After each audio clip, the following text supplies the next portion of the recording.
Yes, people, what's happening? Welcome back to the channel and welcome to another match preview. Make sure you like, comment, subscribe, and hit that bell notification button. And Chelsea are back in action again on Wednesday night. Not too long to wait to try and put the Aston Villa defeat right. Grudge match against Brighton in the third round of the Carabao Cup.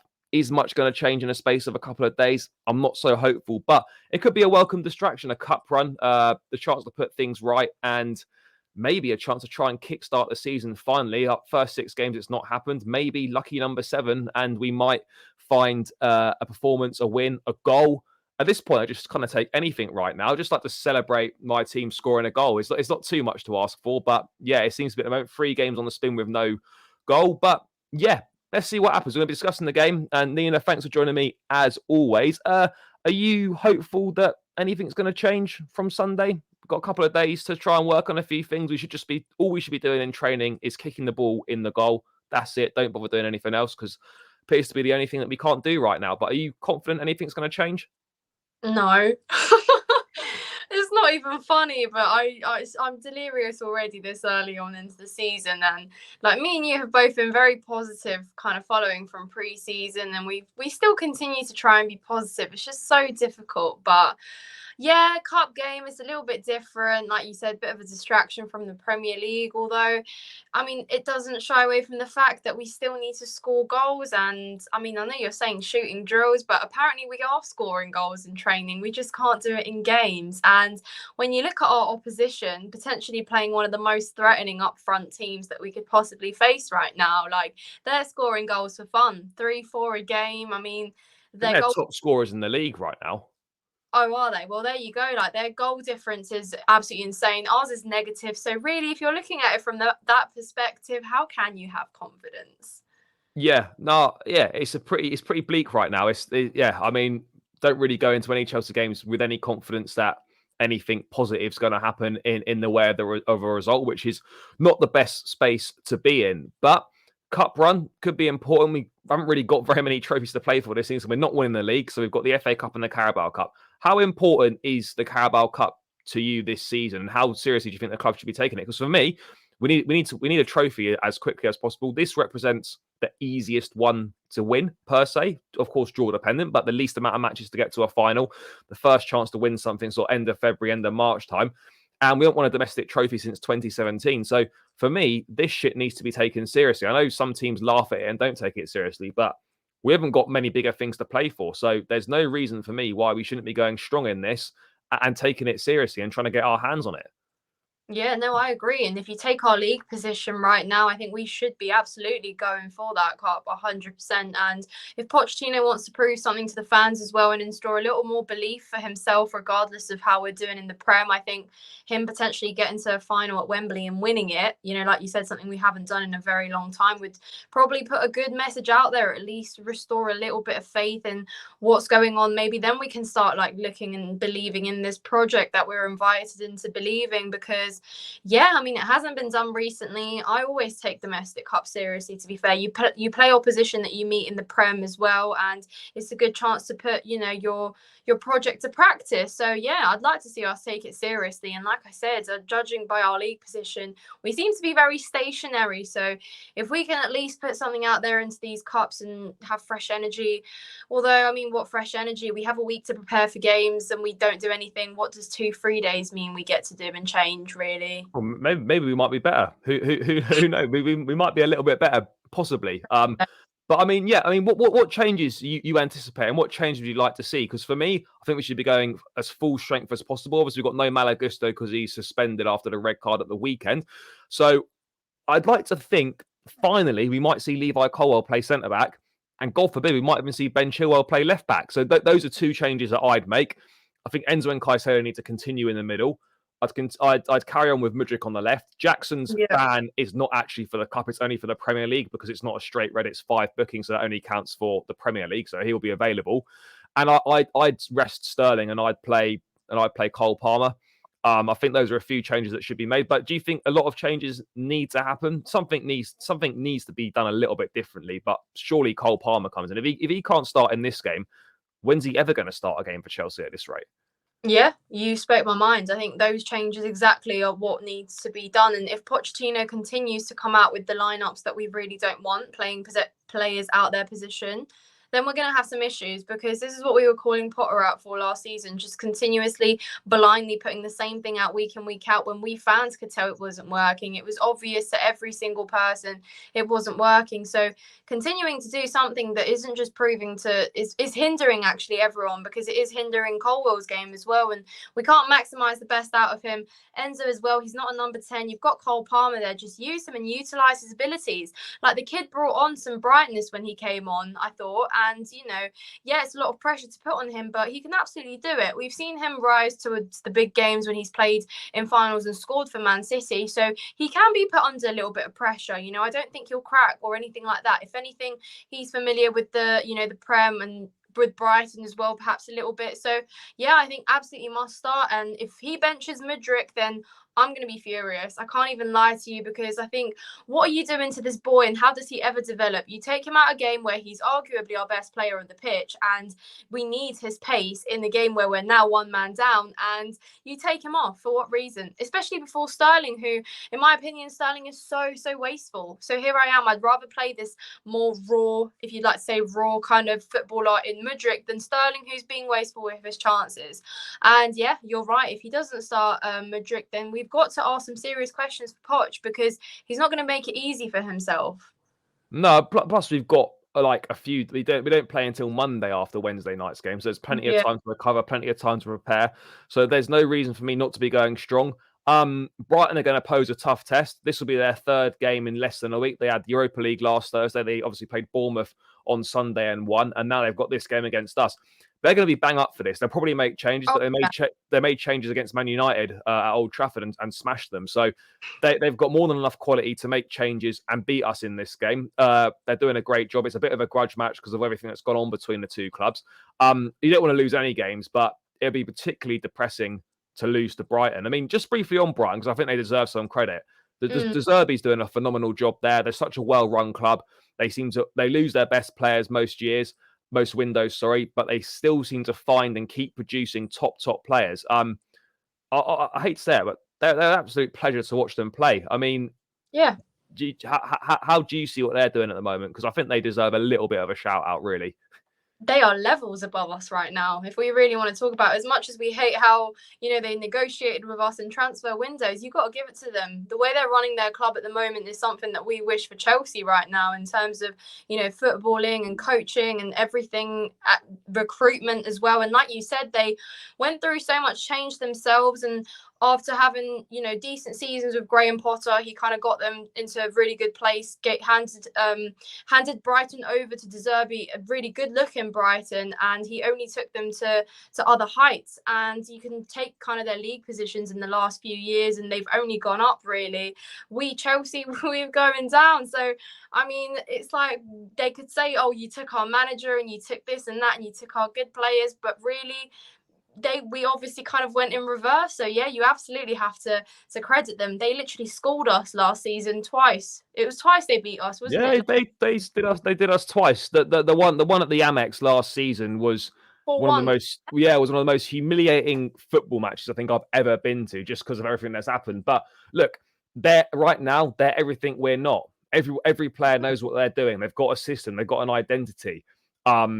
They play an attacking style of football. They score goals. They're good on the eye. Like, everything we aren't right now is what they are. And yes, it's different situations, but I'm not saying we need to aspire to be like Brighton. Of course not. But right now, I wouldn't mind being in Brighton's position and playing football like Brighton, considering what we're doing. Another thing I want to touch on briefly is Enzo Fernandez. Now, fantastic game against Liverpool. Started the season well. But for me, I've got no idea why he's being played as a number 10. I get it that, Chukwuemeka's picked up an injury. I get it that Nkunku's out for a while. But we signed Cole Palmer. He should be playing there. Or if you're going to persist with Gallagher, Fernandez, and Caicedo, play Gallagher more advanced, because he's naturally a bit better suited to it.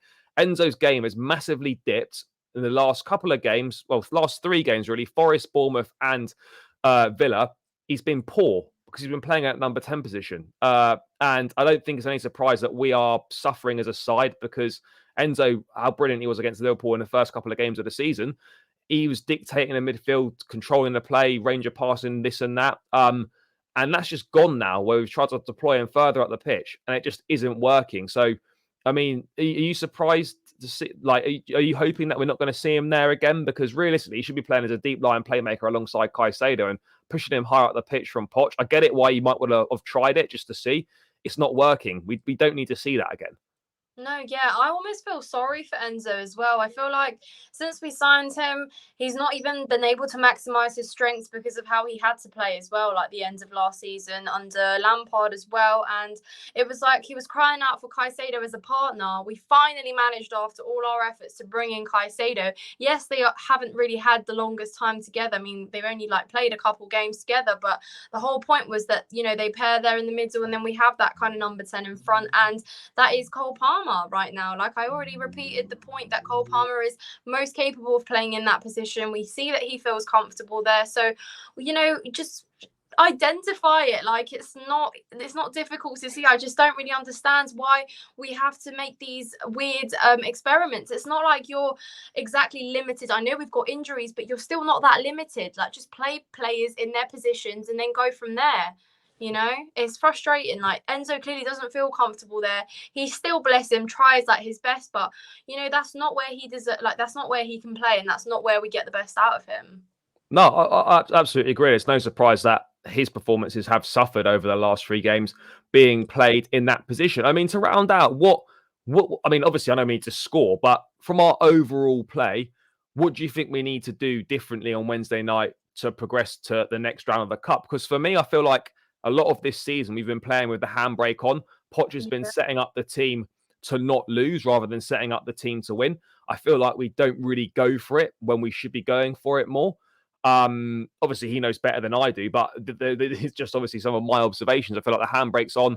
We're not going for it enough. Do you just want to see us on Wednesday just go out there, play a strong side, and just go for it and have a go? What do you think we need to do differently, other than obviously score a fucking goal? But I mean, what do you think? No, yeah, absolutely. I just want us to look like at least we have a little bit of confidence and self-belief that we can at least challenge Brighton in that game and actually get far into the tournament. You know, I almost want to see a little bit of what we showed against Brighton in pre-season. You know, can we have a little bit of that game back? Because, you know, that was brilliant. Clearly that raised our expectations to a whole new level, and that's why it hurts so much right now, because we just didn't expect that this would be the start of the season. But yeah, just a little bit of fight, a little bit of drive, and like you said, just going full out. You know, I don't want to see us anymore sitting back and defending 1-0 defeats like it's the best thing in the world and trying to get a point like it means 3. And that's the mentality that we need to stray away from. It was unfortunately implemented in by our managers last season, that kind of defensive, you know, scared away football, just protecting ourselves for dear life. The whole point of Pochettino coming in was just to get that firing mentality out there again, get us winning games. We don't really look like we believe in winning games anymore. That is kind of the biggest problem there, and it kind of comes down to mentality as well. But I just want us, like you said, to go out there, give them a game, finish our chances, and actually not drop back. Continue looking for those goals like every other Premier League side does. When they score 1, it's not over. It's always going for 2, another 3, whatever. Not like us, like you said, playing with the handbrake on. Honestly, Poch, you've got everything to play for now, because you really got some proving to do. And, you know, we believe in you. We're going to back you, but we need to at least see some results now on the way. It really is ticking, like, absolutely. No, we do. No, we do need results. Like, I'm not naive enough to sit here and think that, you know, we'll be all right in a season or two, which I think we will be. But it doesn't mean that we can't get. We can just give a pass to results right now. We've got to get results now. We've got to get them as quickly as possible. And he's got to make a few changes. And he's got a few questions to answer right now. I still believe in him. I still back him. But I've got questions that need answering. And there's things that I don't agree with that he's doing. And he needs to switch it up, because what's happening right now is not working. It's all very well saying, "Oh, you know, we're good defensively, we're good in midfield. We just need to score." Well, that's the hardest thing to do. It's the most important thing, and it's the one thing that we are horrendous at. So yeah, it's like it's all very well, good underlying numbers, good this, good that. If you're not scoring, you're winning next to no games, and that's unfortunately exactly what we're doing right now. Heads drop. If we concede the first goal, we're finished. That's game over. The best we're gonna get is a 1-1 draw. Now, you can talk about mentality issues. I think, you know, if this was a group of, say, 27, 28-year-olds in the squad, I'd say, do you know what, maybe we do have a mentality issue. But the fact these guys are all so young, I think I just think it's an experience thing. Like, Mm. you know, they've not been in these difficult situations. They've played for teams that, you know, either there's not that great a pressure or the team is the best team in the league where these players have come from. So I just think it's a lack of know-how in the side right now. And that's why we really need these senior players to really push these younger guys on, because none of these youngsters that have come in are really winners. You know, yes, Cole Palmer's been an elite player at part of an elite setup at Man City, but none of these guys have got the know-how or the experience. So that is going to take time. But any way a win comes, I take it. I mean, to round out score prediction, are we going to go through in the cup? Maybe not. You can go for a prediction, but yeah, what are you saying? Are we going through to the fourth round? Can we at least have that to celebrate, or is it going to be another dark evening? Do you want an optimistic one or a realistic one? Let's have both. I'd say an optimistic one would be 2-1 Chelsea, but how do we score 2 goals? And I don't see us not conceding. That's where it's so tricky. I don't see maybe a couple of own goals from Brighton.